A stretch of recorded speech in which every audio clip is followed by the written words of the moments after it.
At this point, we've already talked about Freud, and we've talked about the importance of him and how influential he was.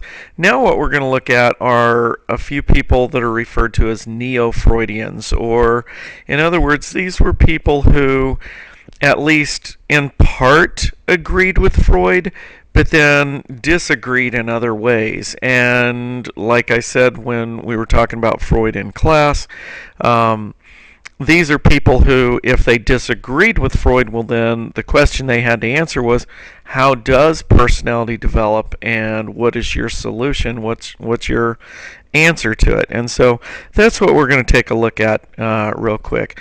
Now, the first guy here that we're looking at, Erik Erikson. We have actually already talked about Erikson. He was involved in Chapter 4 and Chapter 5 when we talked about social development. And so basically, let me just tell you, the main difference with Erikson was he believed that our personality developed throughout our entire lifetime. It continued on all the way up till death. He believed that we evolved and changed, whereas Freud said basically by about age 12 or so, your personality was set. You were done, okay, if not before.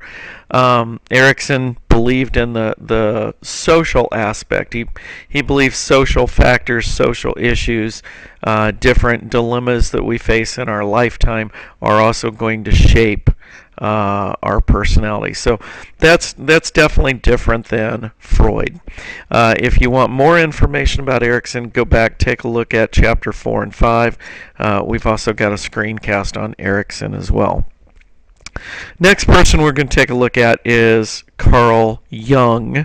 Now it looks like J-U-N-G, Jung or something like that, but it's actually pronounced Jung, Carl Jung. And Carl Jung was actually the closest follower to Freud. He was a student of Freud, and the two of them got along quite well for quite a while until Carl Jung had the nerve to actually come up with kind of an idea, his own idea, and maybe change or argue with Freud a little bit about something that Freud believed very strongly in, and that was the unconscious mind. Carl Jung, the differences with him and Freud, the major differences, was in the unconscious mind. Freud believed you have one unconscious mind, and all of your previous experiences, your thoughts, fears, dilemmas, dreams, wishes, desires, all those things are down in there. Well, Carl Jung believed that you had all that. He definitely believed in the unconscious without a doubt, but he believed that it was actually two different parts to the unconscious. He believed the first part was what he referred to as the personal unconscious. And the personal unconscious is essentially the same thing that Freud was talking about. These are your own personal experiences, memories, things like that. But Carl Jung believed that each one of us also has what he called a collective unconscious. And the collective unconscious is something that has been handed down from generation to generation to generation. And so essentially we have gotten certain info, we've gotten certain basic kind of instincts, think of them as instincts, from thousands of years of ancestors. People have handed these things down over the years. So, for example, in the collective unconscious, we may have, he looked all around the world, and he saw that it was very common in all cultures, all societies, for people to be born and have a fear of the dark. And he said that, why is it that people tend to be afraid of the dark? Well, that has been handed down through years of ancestors. He believed that people had, for example, a maternal instinct, not mothers, but women basically had a maternal instinct, and they have kind of this urge to nurture and to take care of others. So those are things that come in through what he calls the collective unconscious. Now, Another little difference between Carl Jung, he believed in the shadow. Now, we talked about Freud's id. A lot of times you'll read and hear about Carl Jung's shadow. He believed that the shadow was kind of the dark, the evil, the animalistic side of humans. Um, it's very similar to Freud's id in the sense that it kind of does what it wants to do and so on, so forth, but it's kind of the animalistic side. He didn't necessarily say that the shadow was, so to speak, evil, but like with an animal, okay? An animal goes out and it does what it is necessary for it to survive. We think of that as natural. Well, he believed that humans had that kind of natural instinct as well. Archetypes are other inherent predispositions, okay, that we have. These archetypes are things that are handed down again through the collective unconscious. There's certain innate tendencies that we have within humanity itself. So, for example, in all cultures, in all societies, we tend to have certain types of people that we see and we hear about a lot. Every culture, you tend to see or hear about heroes, or you hear about maidens in distress, or you hear about jokesters, or people who are always tricking other people.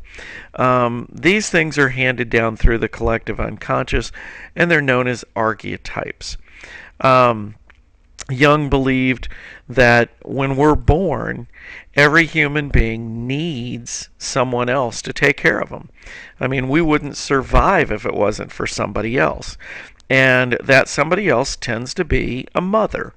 And so he says that, through our collective unconscious, when we are born, we are naturally receptive to a mother like figure. So that's something that we're born with. We automatically are kind of pre-programmed in that way. One other thing that Carl Jung added, and this is important, we've talked about this probably throughout the year a little bit, but he believed that within a person's personality, they have kind of an inclination to go in one of two directions, and that's to be more of an introvert or more of an extrovert. Now, an introvert and an extrovert are two extremes. Most people are probably somewhere along the continuum that exist between those two extremes. So most people are probably a little bit in the middle of each. But let's talk about an introvert and an extrovert. Very common belief that the extrovert is the person who is the life of the party. They're the ones talking to every single person at the party and so forth. They're in the center of the room when they go to the party. And that's true. The extrovert is that type of person. Why? Because they derive their energy. They get energized by other people. They love the social aspect. Okay, they can talk to anybody about anything and not have a problem with it. That's an extrovert. An introvert, on the other hand, an introvert tends to be drained of their energy when they're around a lot of other people. They're fine if they're only around one or two people that they know and they can count on and they're familiar with. But if they're around a large number of people, especially people they're not familiar with or they don't know very well, they get drained of their energy. Okay, that's an introvert. Now, some people say, oh, the extrovert goes to the party, the introvert stays home and reads a book. Well, that's a possibility. But an introvert can go to a party as well. They can have a great time at a party. It's just they do it in a different way. The extrovert will be in the middle of the room socializing. The introvert will tend to be around the side of the room, and they'll tend to maybe sit with one or two other people almost the entire night and talk to those people. They'll have very in-depth conversations with those people. They can have a great time at that party, but they just do it in a different way. So those are two of the major components of personality, and those derive from Jung.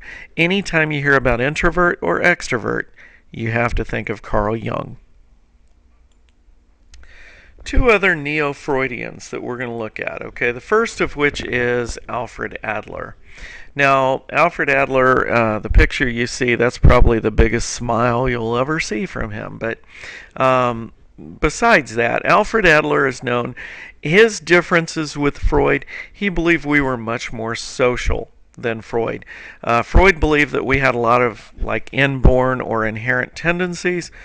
Adler put more emphasis on social aspects of the human personality.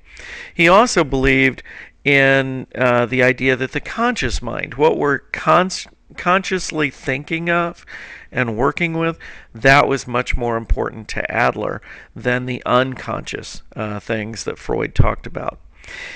Now, Adler believed that when we're growing up, we strive for superiority. We look up to creatures like our moms, dads, other adults, and we see the great things they can do. We see all the neat stuff. They're so good at doing everything. And we yearn to be that type of person. We yearn for that superiority.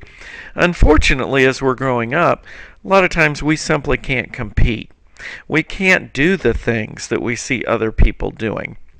And because of that, he says that a lot of people develop what he calls an inferiority complex. They just feel inferior. They feel like they can't live up to other people, what everybody else is doing, other people's expectations, and so on. And because of that, he believes that some people can carry that with them for the remainder of their life.